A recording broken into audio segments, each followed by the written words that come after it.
ನಮಸ್ಕಾರ ವೀಕ್ಷಕರೇ, ಏಡಿಯನ್ ಟಿವಿಗೆ ಸ್ವಾಗತ. ನಾನು ಪವನ್ ದೇಶಪಾಂಡೆ. ದಾಸಶ್ರೇಷ್ಠ ಕನಕ ಜಯಂತಿ ಶುಭಾಶಯ ಕೋರಿದ ಶಾಸಕ ಅಶೋಕ್ ಪಟ್ಟಣ್. ಸಂತ ಶ್ರೇಷ್ಠ ಕನಕದಾಸರ 537ನೇ ಜಯಂತಿ ಮಹೋತ್ಸವವನ್ನು ಸರ್ಕಾರದ ವತಿಯಿಂದ ಎಲ್ಲೆಡೆ ಸಂಭ್ರಮದಿಂದ ಆಚರಿಸಲಾಯಿತು. ಬೆಳಗಾವಿ ಜಿಲ್ಲೆ ರಾಮದುರ್ಗ ಪಟ್ಟಣದ ಹೊರವಲಯದಲ್ಲಿರುವ ಸಂಗೊಳ್ಳಿ ರಾಯಣ್ಣ ವೃತ್ತದ ಹತ್ತಿರ ಕನಕದಾಸರ ಭಾವಚಿತ್ರಕ್ಕೆ ಪೂಜೆ ಸಲ್ಲಿಸಿ ಮಾತನಾಡಿದ ಶಾಸಕ ಅಶೋಕ್ ಪಟ್ಟಣ್, ನಾಡಿನ ಶ್ರೇಷ್ಠ ಕವಿ ಸಂತ ಶ್ರೀಕೃಷ್ಣನ ಪರಮ ಭಕ್ತ, ಕೀರ್ತನೆಗಳು ಕಾವ್ಯ ಕೃತಿಗಳ ಮೂಲಕ ದಾಸ ಸಾಹಿತ್ಯಕ್ಕೆ ಅಪೂರ್ವ ಕೊಡುಗೆಗಳನ್ನು ನೀಡಿದವರು.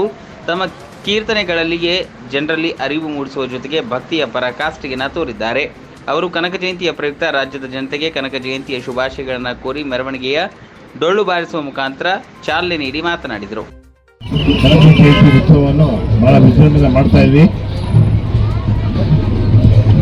ನಮ್ಮ ರಾಜ್ಯದೊಳಗೆ ಇವತ್ತಿನ ದಿನ ನಮ್ಮ ಸಿದ್ದರಾಮಯ್ಯ ಅವರ ನಾಯಕತ್ವದ ಸರ್ಕಾರ ಕನಕ ಜಯಂತಿ ದಿನ ನಮ್ಮ ಸರ್ಕಾರ ರಜಾ ಘೋಷಿಸಿದ್ದಾರೆ. ಅದು ನಮಗೆಲ್ಲ ಗೊತ್ತಿದೆ.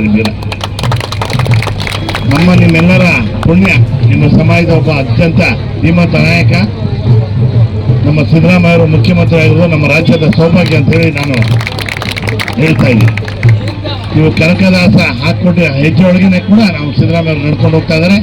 ಅದೇ ರೀತಿ ನಾವೆಲ್ಲ ಸಮಾಜದ ಮುಖಂಡರು ನಿಮ್ಮ ಸಮಾಜದಾಗೆ ಇನ್ನೊಬ್ಬ ನಿಮ್ಮ ಸಮಾಜದ ಮುಖ್ಯಮಂತ್ರಿ ಆಗೋಕ್ಕೆ ಚಾನ್ಸೇ ಇಲ್ಲ ಇವಾಗ ಇರೋ ಪರಿಸ್ಥಿತಿ ಒಳಗೆ, ರಾಜಕೀಯ ಪರಿಸ್ಥಿತಿ ಒಳಗೆ.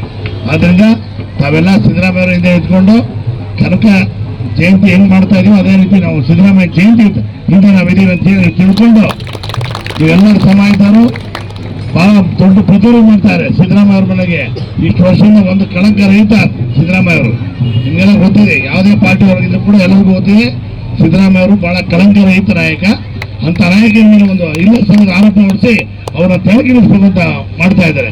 ಅದನ್ನು ತಾವೆಲ್ಲ ಅವ್ರಿಗೆ ಇಳಿಸಿದ್ರೆ ದೊಡ್ಡ ಕ್ರಾಂತಿ ಆಗುತ್ತೆ ಅಂತ ಸಿದ್ದರಾಮಯ್ಯ ಹೇಳಿದ್ದಾರೆ. ನಾವೆಲ್ಲ ಅವರನ್ನು ಬೆಂಬಲ ನಿಂತ್ಕೊಂಡು ಅವರು ಮುಖ್ಯಮಂತ್ರಿ ಆಗಬೇಕು ಅಂತ ಕಂಟಿನ್ಯೂ ಮಾಡಬೇಕು ಅಂತ ಹೇಳಿ ಕನಕ ಜಯಂತಿ ಹಾಕಿಕೊಂಡಿದ್ದಾರೆ. ತಾವು ಕೂಡ ನಡೀಬೇಕು ಅಂತ ಹೇಳಿ ಕೇಳ್ಕೊಂಡು ಎರಡು ಮಾತು ಮುಗಿಸ್ಕೊಂಡು ನಮಸ್ಕಾರ.